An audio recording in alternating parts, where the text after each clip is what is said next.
What is up, guys? We are back with another market type video. This time we're going to see what cards need to be fucking reprinted. Konami, get off your lazy ass and reprint these goddamn cards for the players, man. Jesus, there's a lot of cards right now. They're really expensive. Like, they have no need to be this expensive, essentially. And they are really fucking expensive. Anyways, before that, though, there is an ongoing giveaway, guys. Make sure you guys do go check out the first three videos here. Number one, the second, and the third best 2023 products for Yu-Gi-Oh! And you have a potential to win. I think it's let me see. I have them to the side here. So a Galaxy Eyes Photon Dragon is quarter century rare. There'll be Steel Lubion in one giveaway. Obelisk Tormentor quarter century rare from another giveaway. And Decode Talker Heat Soul. Heat Soul quarter century from the rarity collection in another video. So make sure you guys do go and check out those videos, enter them, and all that jazz, because I will be picking out a winner for all three of those videos, all three of those giveaways next week. So yeah, it's running short, guys. Those are going to be the last giveaways for the year. Anyways, going back here, we have a couple of sets that are going to be coming up, right? We have Maze of Millennium, and we have Battles of Legend Chapter 1. So these two sets are going to be really important sets in what Konami actually reprints, right? Because we haven't gotten a reprint set in it's going to be like a month and a half time span since Mesa Millennia and the Rarity Collection. Actually, probably even more, November 3rd. Yeah, it's been crazy, guys. I guess you can consider Valiant Smashers, but I don't think anyone really bought this set because there's not too many reprints that are worthwhile, right? I mean, there's collectability with Honest and Dark Honest, but I don't know. Wait, did they make Colossal Fighter a quarter or a collector right now? They didn't. Oh, that's weird. Anyways, number one on the reprint block, Chaos Angel. There's no need for a card that is a one-off. I'm pretty sure this is a one-off in most in decks that play it to be this expensive. Also, like, not a lot of decks actually rely on this, right? I mean, if you look at what's topping right now or what people have interest in, Bastiles and the Labyrinth cards, right? They probably just need one. This card isn't even that good. I mean, come on, dude. So one tuner, one light or dark monster. If this card is single summon, you can treat one light or one dark monster. You control as a tuner. That's pretty much the only thing that makes this card playable in most decks. If this card is special summon, you can target one card on the field, banish it. Cool. If this card gains these effects depending on the attributes. Light, synchro monsters you control are unaffected by monsters' effects affected by your opponent. In Labyrinth, you're not really playing too many synchro decks, so it's really for the outing of cards. Dark, monsters you control cannot be destroyed by battle. So yeah, I mean, I guess it's decent, but is it $100 good? No. The reason is it's this expensive is because it hasn't been reprinted. Konami has a track record of not printing stuff that is in main sets, right? Cyberstorm Access, for example, has been on the market for quite a while, half a year. I'd say it's about time, right? Do not wait, Konami, for the Megatons to reprint this. And the top four on this list are stuff that probably isn't going to be reprinted anytime soon, guys. Just a heads up. So Dark Angel is definitely one of them. We got Quem, which went up in price quite a bit. Again, these cards, I feel people are. These two cards are not it. Like they shouldn't be this expensive. I think people are just hyping it up. I don't see why people are spending. Here's the thing, right? I understand that people want to win games, but once a card goes to X amount of cash, like, you should probably like dip out, right?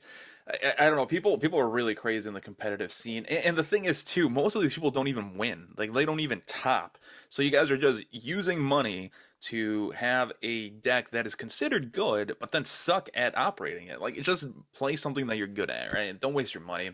This still needs a printing though, because I mean, the goal of Konami should be to get people to buy as much sealed as possible, because we've seen in the market, man. We've seen in the market. I mean, we can take a look at some sets here. We'll go with, I'll pick one. Actually, these recent sets have been pretty good, but let's go with, where is it? Valiant Smashers. Let's see how this is doing sealed, because it ain't doing too good, I'm sure. Best. Let's go to market high to low. I'm pretty sure it's like 50. Yeah, this is embarrassing for Konami. $52 sealed after like a month. Look at this track record. Konami, you got to reprint Quem, you got to reprint Chaos Angel, you got to reprint Triple T's Part 2 or Junior. Triple T's Junior here. Triple Tactics Thrust is actually a really good card that you guys are like you guys seriously sleep on the weirdest cards. You guys were calling this card bad and then it went up to 100 and that was actually going down. Thrust is way better than Quem and Chaos Angel. I'm sorry. This is a generic card and it fits basically every deck and it helps you search out any spell and trap. You guys are sleeping on this. And also, I mean, Photon Hypernova, right, has been on the market for almost a year. So I think it's time.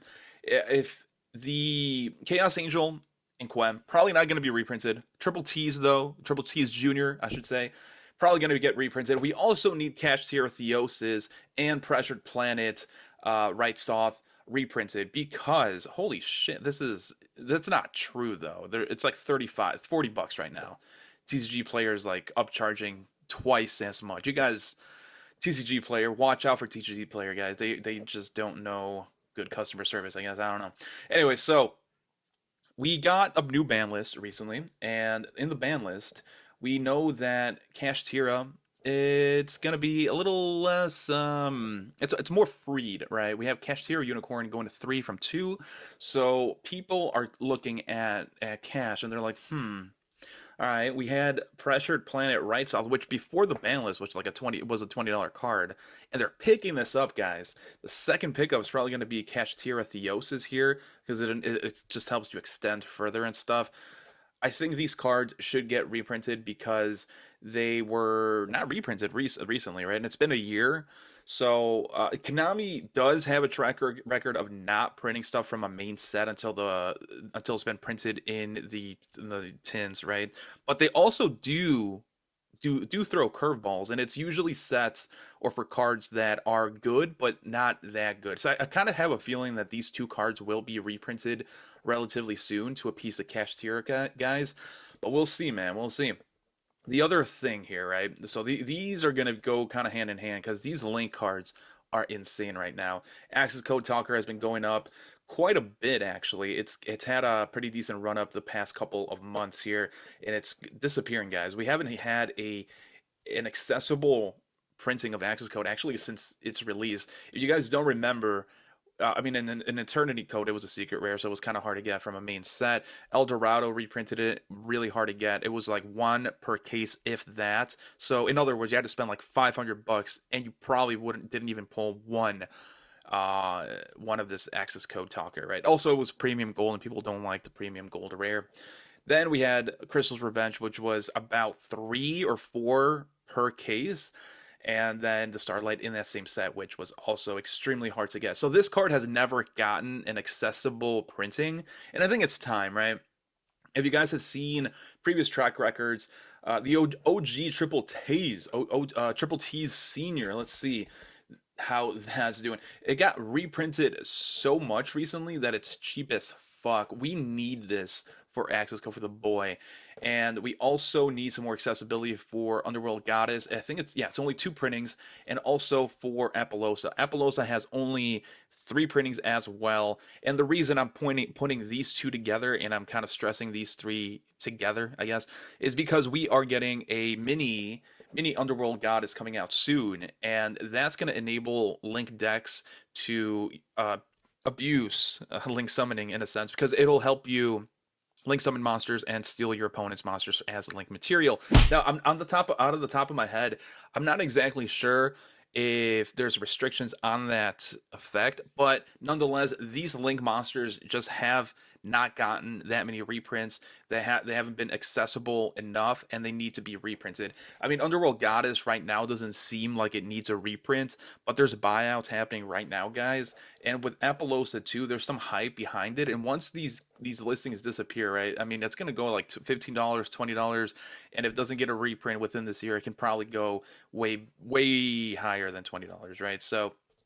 All right, so in the same vein here with links, we need Fantastical Dragon Phantasme reprinted because I actually didn't know there were only 3 printings. Holy shit, I thought there were more, But we did get a somewhat accessible printing in the 2020 tins as a super rare. And I say somewhat accessible because the mega packs, they are notorious for, I don't want to say short printing, but they include so much crap in the tins that it is really hard to get exactly what you want. So I doubt a lot of people pulled many Fantastical Dragon Phantasme even in that set that had more of an accessible printing, right?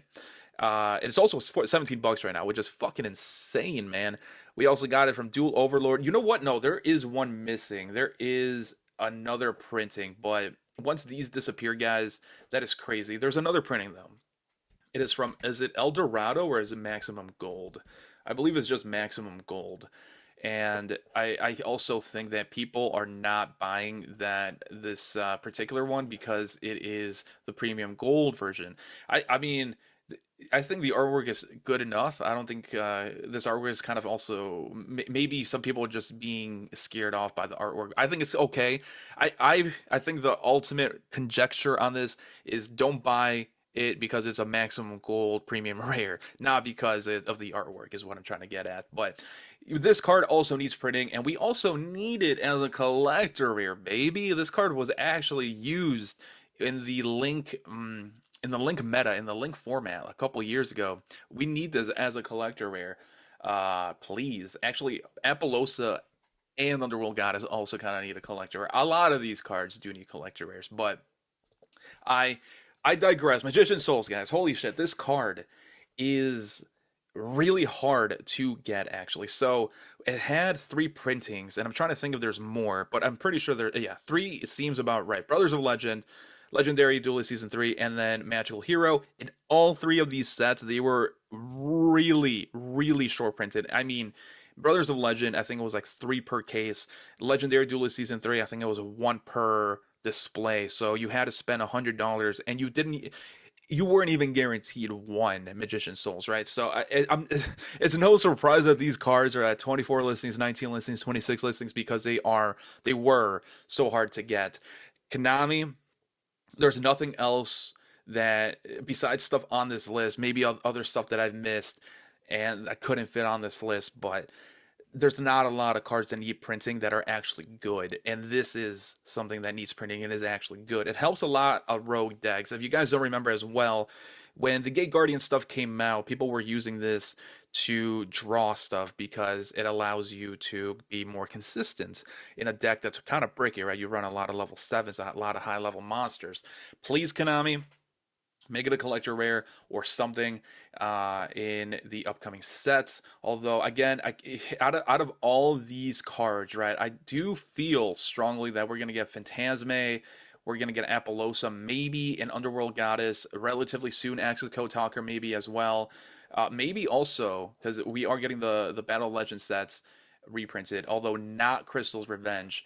Hopefully they throw a curveball and they print it because it is sorely needed. As far as Battles of Legend Chapter 1, though, we don't have too much information. There were some stuff that there was like a leak or a press release where they were saying they noted down some cards that were going to be reprinted, and Access Code was not among them. So unfortunate, but they do specifically say that they're going to be printing stuff from Battles of Legend, Light's Revenge, Relentless Revenge, Hero's Revenge, and Armageddon and related cards. So that I don't know if that's going to be cards that are related to the archetypes in that set or cards that are related to the Battles of Legend type sets. I don't know. Anyway, so moving on. Honorable mentions, we have Crossout Designator, 2 printings. It doesn't see a lot of play. People were hyping this up when it first came out and then just went downhill. I got in real early, man. I sold all my copies for like $100. Thank you guys for being sheep. Yeah. No, I'm just kidding. But yeah, you guys gotta like really think for yourselves. This card is good. It's not that good. It's not $100 good. That's why I'm also saying, like, guys, come on, $87 for Chaos Angel. Just wait for a reprint, man. Anyways, it needs a printing, and also a collector rare would be nice. I mean, people, it doesn't do too much now, but it is kind of a good card in a mirror match too. So if there is ever a tier 1 or tier 0 meta, then this card will be like insane in that. But next one, Upstart Goblin got off the ban list officially. You can play 3 now, and there were buyouts, but we need a collector rare of this boy because it is a draw card, a Goblin card, I guess, or pot card. It's like I would consider it a pot card. It's not called Pot of Greed or Pot of whatever, but it's a Goblin, and he gives you a card, right? It's a pot card kind of. It needs a collector rare and it needs a reprint because people are gonna be trying to do stuff with 3 in their deck for sure. And then the last one is my boy 𝗦𝗦𝗣𝗏 because I'm gonna be biased here and say, I mean, there's 3 printings in here. We need a collector rare of it or some higher rarity for the boy now that it's at 2. And yeah, there's not that many printings as well. I do see some people get that are probably gonna abuse this somehow because it is a free special summon. Also, it helps you get a card from your deck. It searches something, a Speedroid. So I don't know. I feel like this card also deserves it. But let me know what you guys are buying. Let me know if you guys think this is correct. And let me know if you guys are waiting for reprints, which I really hope you guys do. Like, all jokes aside, man. Cardboard, unless you're collecting it, don't pay more than like $50 for a card, man. Unless you're collecting and you really like the card and you have expendable cash, do not do that and just wait for reprints because they always come, man. It's all right. Skip a format. It's all good. Catch you guys in the next one.